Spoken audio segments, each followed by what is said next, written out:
Goeiedag geliefde, ek hoop dit gaan uitstekend met jou van my pastoor Tief Boysen en ons hele beleefspan. Dit is so 'n enorme voorreg om hierdie week saam met julle af te kan skop en tyd te kan spandeer in God se woord. Ek is werklik opgewonde oor hierdie week se oordenkings, juis om dit in 'n 4 weke reeks gaan inrol. Alles oor hoekom en waarmee is God besig in en deur ons lewens. Maar voor ek in dit gaan inspring, wil ek vandag net vir julle inbind tot 'n bietjie beleef nuus, iets wat julle dalk nie van kennis dra nie, veral julle wat ver is en net aanlyn vir ons volg.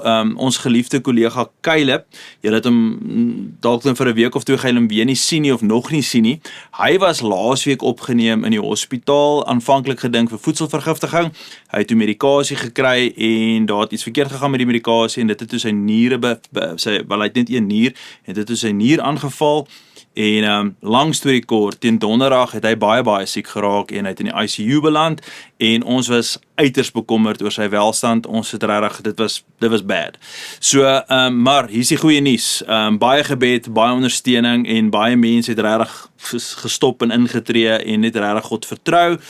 Hy is veilig terug by die huis, hy is sterk weer aan, hy behoort hopelik oor so 'n week of 2 weer terug op die lig te wees en voor hierdie kamera, waar hy saam met my gaan oordenkings opneem, maar vir nou is ons net regtig so dankbaar dat hy deurgetrek, maar dit was touch and go vir 'n oomblik, maar ons is so dankbaar dat die Here hom gespaar het. Nou, ek wil wegtrek hierdie week met hierdie oordenking, ek wil die volgende vraag vir jou vra. Het jy al in die stille ure van die nag gewonder, nee? Jy lê wakker aan jou bed en jy wonder, Here, wat doen hy eintlik? Waarmee is hy besig? Want veral wanneer dinge in die saak sin maak, nee, en wanneer gebede voel, dit is onbeantwoord, nee. Die son skyn nie en jou omstandighede begin wankel, dinge voel baie onseker. Nou kom ons wees net eerlik. Baie van ons, nee, het al daar gestaan. En as ons nie al daar gestaan het, gaan ons nog daar staan en moontlik is dit presies waar jy is. Maar dan lees ons Jesaja 55 vers 8 en 9, die skrywer sê, want my gedagtes is nie julle gedagtes nie, en julle wee is nie my wee nie, sê die Here. Want soos die hemel hoër is as die aarde, so is my wee hoër as julle wee, en my gedagtes as julle gedagtes.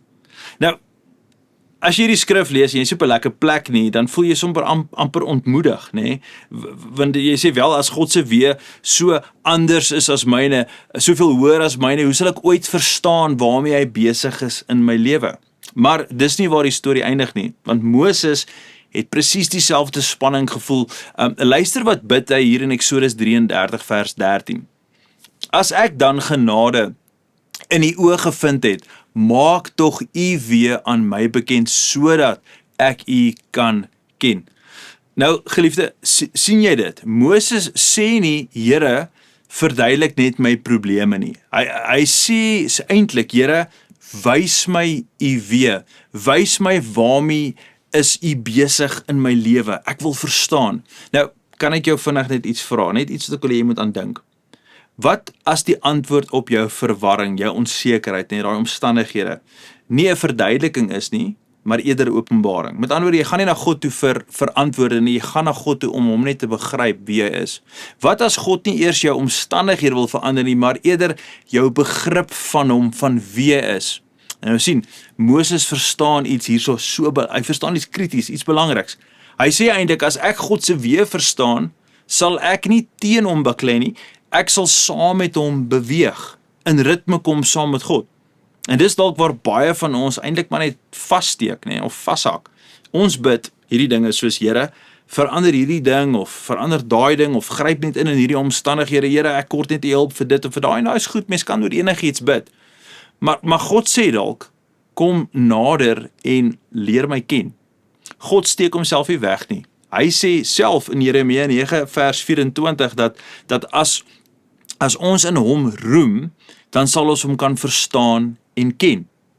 Jy is nie bedoel om vir altyd verward te wees oor wie God is en waar hy is nie, maar daar is tog 'n sleutel. Jy en ek moet leer om te vra, soos Moses gevra het, of eintlik maar gesê het, Here, wys my u wee.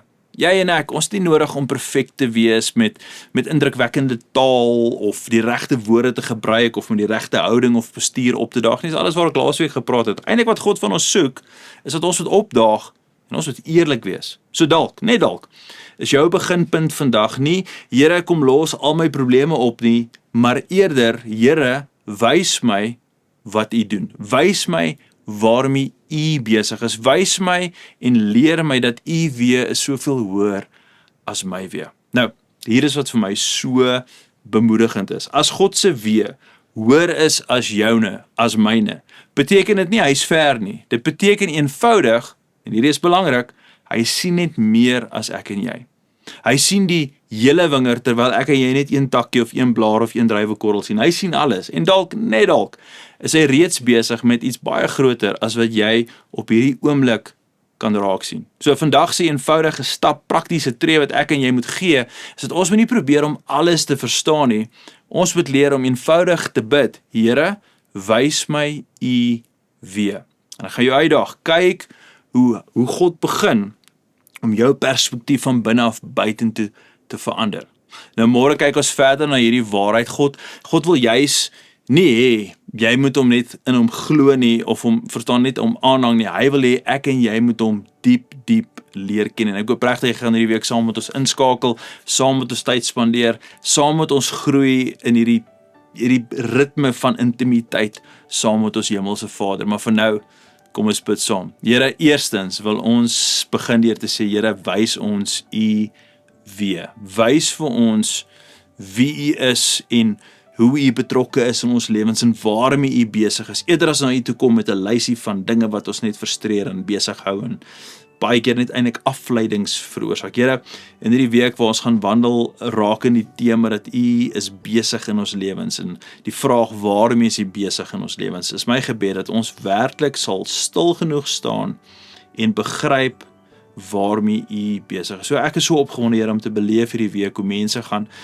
groei in intimiteit met U, omdat ons eerstens gaan leer om te verstaan waarmee is U besig in ons lewens. En dan wil ons vandag net stil staan en net weer eens dankie sê dat U vir ons kollega Caleb gespaar het, vir hom en sy gesin bygestaan het en hy deurgetrek het. 'n Jong man van 28 wat geveg het vir sy lewe, maar vandag weer terug is by die huis en aansterk. Here, ons is so dankbaar daarvoor. Daarom loof ons U, ons eer U, want U is 'n goeie God. Dankie dat U betrokke in ons lewens. Dankie dat U genade het vir ons. Ons loof U, ons eer U en ons bid dit alles in die kosbare, mooi naam van Jesus Christus. Amen en amen. Geliefde, ek sien julle môre gaan in vrede.